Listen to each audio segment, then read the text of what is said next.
Tom here at Sharpening Supplies, and today we're going to help you sharpen your first knife. If you've never sharpened a knife before on stones, then this video is for you. Sharpening your knife using stones is a lot easier than you might think, so follow along and we'll show you everything you need to do to sharpen your knife using bench stones. First, we need to get our stone ready. I'm going to be using a stone that has two different sides to it. So it's got this rough, coarse side, and it's got a smoother, fine side on it. I'm also going to be using a stone holder. This will stop the stone from sliding around while I'm sharpening, and it gives it a little extra height so I can hold the knife comfortably while I'm sharpening. There are lots of different kinds of sharpening stones you can use. This one is a water stone. I've linked in the description an article that will tell you about all the different kinds of materials for sharpening stones if you want to learn more. However, the technique that you use while you're sharpening stays pretty much the same no matter what material you're using to sharpen with. Right, now let's talk about the angle for sharpening. So you want to hold the knife at an angle against the stone, and most kitchen knives, they'll work best around 20 degrees. If you're not sure what 20 degrees looks like, we need a piece of paper. If you take a piece of paper and you fold it into a triangle like that, that'll be 45 degrees. And then if you fold that in half again, you're going to be at 22.5 degrees, and I can rest my knife against it. And then if I drop the knife down just a little bit, then I'm going to be close enough to 20 degrees to start sharpening. And then another tip is that most smartphones will have an angle measurer in there, so you could always use that and measure your angle using your smartphone. Holding a consistent angle is key to getting a good edge on your knife. If you're not holding it at exactly 20 degrees, that doesn't matter so much as holding it at the same angle throughout sharpening. So if you're at 18 degrees or 22 degrees, that's not a problem so long as you're consistently at that angle while you're sharpening. So we're going to start with the rough, the coarse side of the stone. So I need to put some water on it. So the water helps remove any material that's removed from the knife, from the surface of the stone, so it keeps the stone cutting quickly. So I'm going to take the knife and I'm going to hold it in my dominant hand with the edge facing towards me. I'm going to place my forefinger along the spine, the back of the knife, and I'm going to put my thumb on the side of the knife near the edge. So I'm going to put the part of the knife that my thumb's on the stone. I'm going to hold it as close to that 20-degree angle as I can. I'm going to rest the fingers of my non-dominant hand on the side of the knife. I'm going to make sure that my pinky and thumb are lifted up away from the edge. And then I'm just going to pull the knife towards me. So I'm going from heel to tip. And then you can reverse that motion if you want.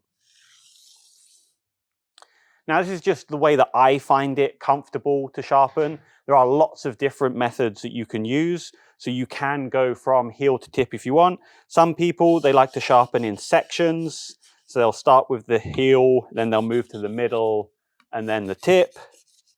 You can move in circular motions. You can move in a stabbing motion. What's really important is finding a technique that is the most comfortable for you, that you find easy to hold at a consistent angle. With the method that I like to use, I'm going to move back and forth. With this knife, you can see, like most knives, it's got a bit of a curve to the edge. So I need to make sure that I adjust the angle to keep the tip in contact with the stone at the correct angle as I move towards it. Now, a key, no matter what technique that you're using, to keeping a consistent angle is making sure that your wrist is locked. You don't want any movement in that because it's really easy to change the angle by moving your wrist. So we try and keep our wrist in the same position, and then we will move either from our arms or we can move from our core. We can move our whole body back and forth while holding that angle. So I just want to keep going back and forth until I can feel on the side that I haven't sharpened a bit of a bump at the very edge. Now that bump is known as the burr. So as we've been sharpening, we've pushed metal over the edge and we can now feel it coming over the side. If you're having a hard time feeling for a burr, one thing you can do is you can get a little flashlight and you can shine it along the edge. And then because that burr is sticking up, it will catch the light and it will show as a line along the very edge of the knife. Once you've created a burr along the whole length of the blade, then you're done with that side and then you can flip it over. Now here, when I flip the knife over, I like to switch hands, and this just lets me mirror what I was doing before. If it's more comfortable for you to turn the knife over and continue holding it in your dominant hand, that's also fine. Once again, this is about finding the technique that's most comfortable for you to hold a consistent angle. So I've raised the burr all along one length, and so I'm just going to repeat the same number of passes as I did before on the other side of the knife.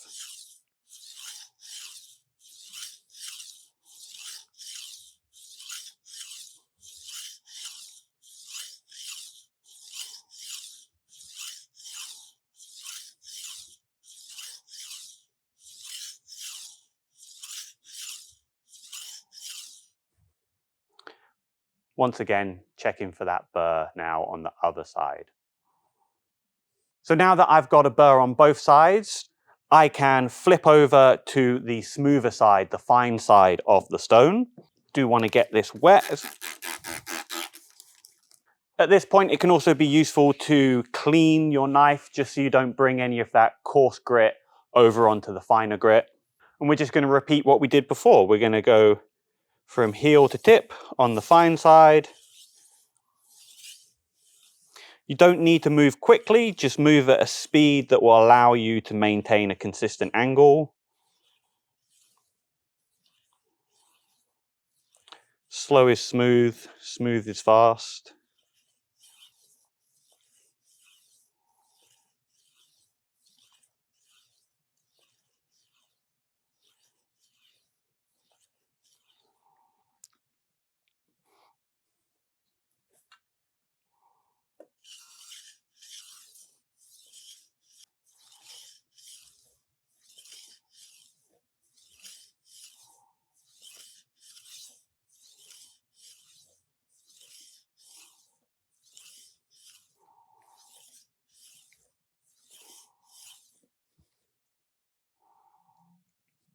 So that coarse side was really quick at removing material. This fine side, it's a lot slower, but all we're trying to do is smooth out the edge that has been left by that coarser side. We've already created a new sharp edge. We just want to smooth it out with this finer stone. So I've gone back and forth on both sides. Now what I'm going to do is I'm going to do some edge trailing strokes to try and remove the burr. Feeling for the burr is great, but we don't want to leave that on when we start cutting with the knife. A little more water. I like to do 10 edge trailing strokes on one side, 10 on the other, and then alternating back and forth for 10 strokes.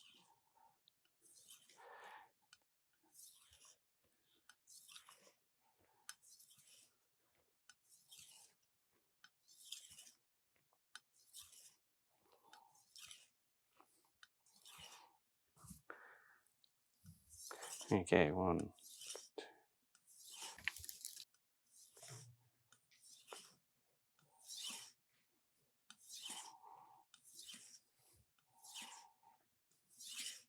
And so when I do the alternating strokes, even though I've been swapping my hands, just for convenience, I like to just keep it in the same hand.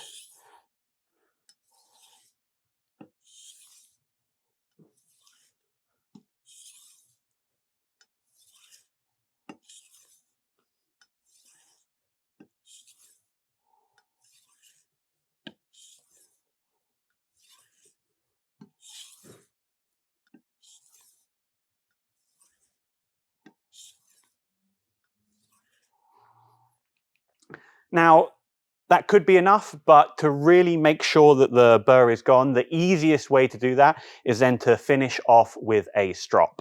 So a strop is just some sort of compressible material, usually leather, that is mounted to a solid base, usually wood. And then on this, we've put a stropping compound that's just a very fine abrasive.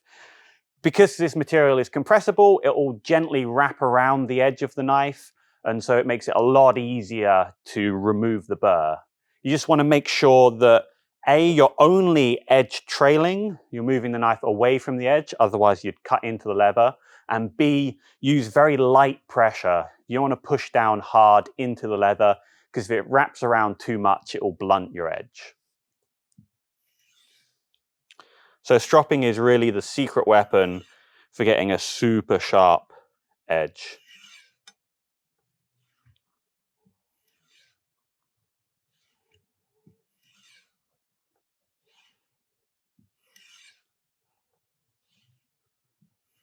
And then once you think that you've fully removed the burr from the whole length of the blade, a nice little test is to slice some paper. If your knife will cleanly slice paper, it'll be sharp enough for most kitchen tasks.